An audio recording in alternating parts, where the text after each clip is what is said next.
Sinasabi nga nila na meron akong warrant of arrest, so gusto kong i-clarify.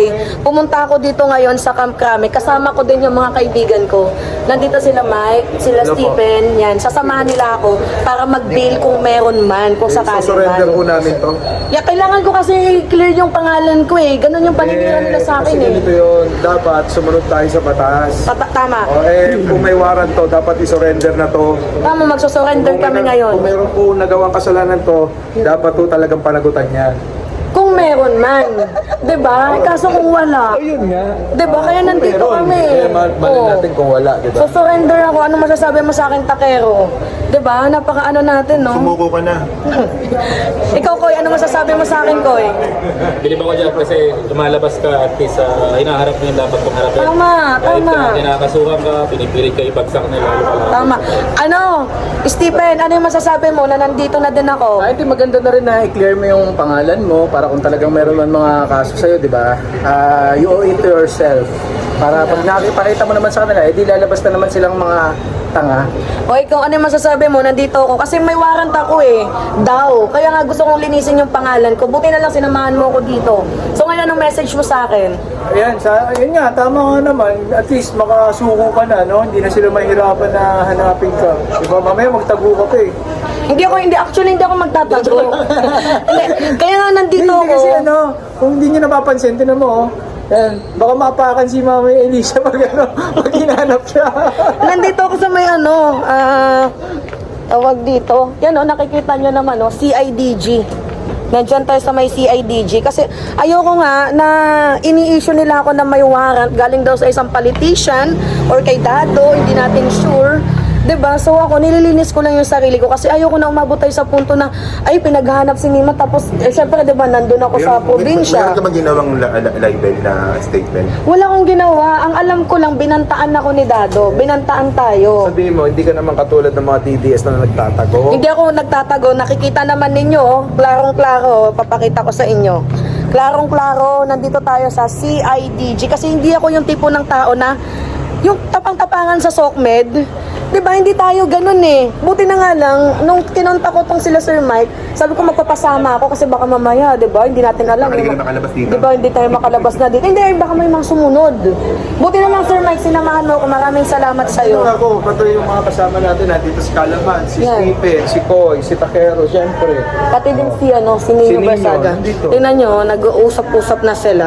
So, karugtong ng video na yan, so nakapag-video tayo for almost 2 minutes kasi pumasok na kami doon sa loob via appointment. Kasi mga minamahal, hindi biro eh.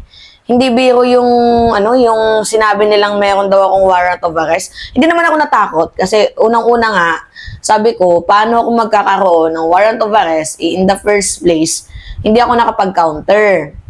Pangalawa, hindi ko alam kung sino yung nag-file sa akin ng case.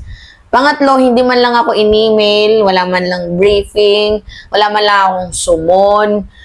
Walang hearing nga na nangyari. Eh di sana napatawag ko yung abogado ko, 'di ba? Ngunit kahit in-advise na din sa akin ng aking abogado na wala yan, huwag ka nang pumunta dyan kasi wala ka naman talagang warrant of arrest. Still, pumunta ako doon sa CIDG para patunayan sa inyo, linisin ko yung pangalan ko. 'Di ba? Pero isa lang yung napansin ko. Na-shock nga din talaga ako. Nakala ko ako yung may warrant. Pero totoo, ang may warrant, isang vlogger din. Pero babae. Hindi na ako magni-name drop kung sino, pero medyo ahead siya sa akin. Babae, meron talagang warrant of arrest. At alam yon nila Sir Mike. So, nagulat ako kasi pangalan ko lang yung tinitingnan ko eh. 'Di ba? Nagulat ako nung nalaman ko na meron pala isang vlogger din, political vlogger, babae. 'Di ba? Ang hahainan ng warrant of arrest. So, na-shock ako. Pero yung sa akin kasi, wala naman daw. Tinawanan nga lang ni General Torre. Tinawanan lang ni General Torre yung issue na pinapakalat sa akin kasi gano'n naman sila eh. 'Di ba? Well, at least ako, kahit wala naman, kahit imposible namang maiwaran, pinuntahan ko doon. 'Di ba? Sabi ko nga magpa-fine ako ng bail kung meron man. At salamat na din nga pala dito kay Sir Mike, kay Nino Barsaga, kay Stephen, kay Biyahe ni Koy, kay Takero Miyamoto, Balita at Kaalaman, na ako'y sinamahan at hindi ako pinabayaan. Kasi baka may nagko-comment kasi nagtatago daw ako. May nagko-comment na si Mima Alicia hindi lumalabas kasi nagtatago. Hindi po ako ganun. Meron po akong na tao, meron po akong isang salita. Hindi naman ako katulad ni Maharlika, di ba? Nakikipag-areglo. Nakipag-areglo nga siya doon sa isang designer eh. Binayaran niya. I don't know kung magkano yung napagkasunduan nilang pera. 'Di ba? Pero yung punto natin dito nga, mga minamahal, hindi tayo gano'n na nagtatago. Hindi tayo gano'n na kapag merong i-final na case, aatrasan natin. Hindi tayo gano'n. Kasi si Mima Alicia nyo, hindi naman po matapang lang sa social media. Matapang din tayo sa hamon ng buhay. So, kung meron man akong nagawang kasalanan, then, so be it, diba? Harapin ko yun.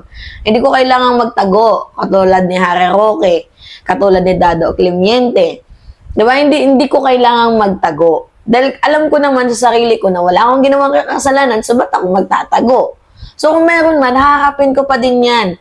Hanggang sa pinakadulo-duluhan, hindi ko aatrasan, hindi ko urungan. Kasi ayoko naman magsabi sa akin, ay, nagtatago si Mima Alicia. Ang punto ko lang kasi dito, may mga threat din na nare-receive. Diba? So, mas maganda na idaan natin sa due process. Diba, i-due process natin instead na gawin natin dito, mag-vlog-vlog lang. No, hindi. Gumawa tayo ng action. Diba, kung may threat, gagawin natin, mag-report. Kung tayo sinumon, kung tayo ay aarestuin daw, magkusa tayo. Hindi yung papahirapan pa natin yung batas. Diba? Eh, alam mo naman sa sarili mo meron kang kasalanan, so harapin mo kung ano yung ginawa mong katarantaduhan. Diba? Ganon tayo bilang isang mamamayang Pilipino. Kaya hindi nyo pwedeng sabihin si Mima ay natatakot. Si Mima duwag. No, hindi ako ganon. Diba? Nakita nyo naman sa video kanina. Ano yung ginawa ko? Kahapon pala yun. Pumunta ako doon sa CIDG. Diba? Nasa rally ako noon kahapon eh. Oo, nandun ako sa rally kahapon. Pero ano yung ginawa ko? Pinuntahan ko talaga yun kasi hindi talaga ako mapakali. Sabi ko, hindi to pwede. Yung mga fake news nila sa akin, gusto kong linisin yung pangalan ko dahil di naman ako ganung tao. Nakakaawa yung gumagawa. Tingnan nyo, fake news sila. Na-debunk natin. Kasi ako mismo, pinuntahan ko. Diba? Debunk sila sa kanilang pamimake news sa akin. Alam nyo, literally, natouch ako sa sinabi ni Biyahe ni Koy, na buti pa yan si Mima Alicia, kahit paulit-ulit na binabagsak, still nag-a-appear. Hinaharap yung mga possible consequences. Ganun ako eh. Diba, kung sa tingin nyo, may ginawang kasalanan, pupuntahan ko. Diba, kung sa tingin nyo, ganito ako, pupuntahan ko. Hindi ko kailangang magtago. Diba, ang kailangan natin dito, due process. Diba, sabi pa nga ni Sir Mike, kung may nagawang kasalanan to, panagutin to, hindi nila ako tinotolerate eh. Nagpasama ako, pero ano yung sabi nila? Kung meron man tong nagawang kasalanan, hindi natin yan ito-tolerate, ipapahuli natin yan, dito tayo, magbibail man kung meron man.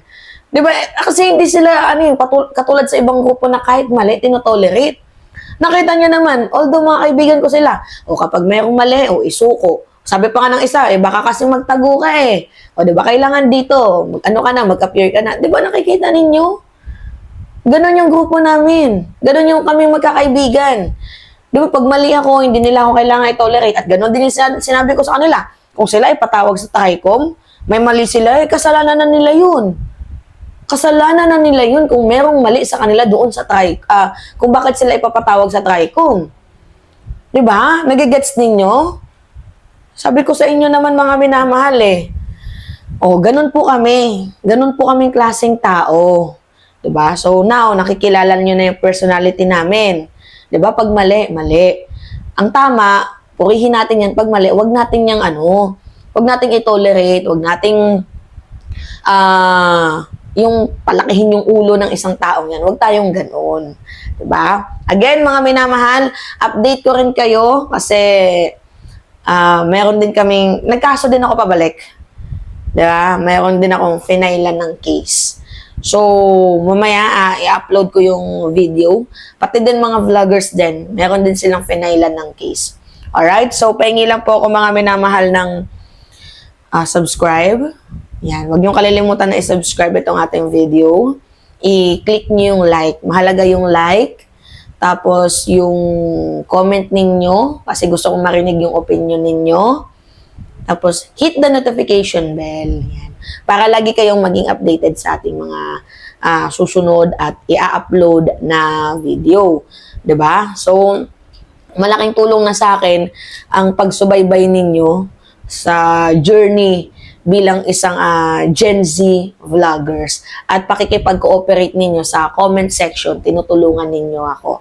'Di ba? Naintindihan ko yung views ninyo, yung opinion ninyo. Nagkakaroon tayo ng malawakang interaction. So again, it's me, Alicia nyo, at nagbabalik ulit para sa ating panibagong video.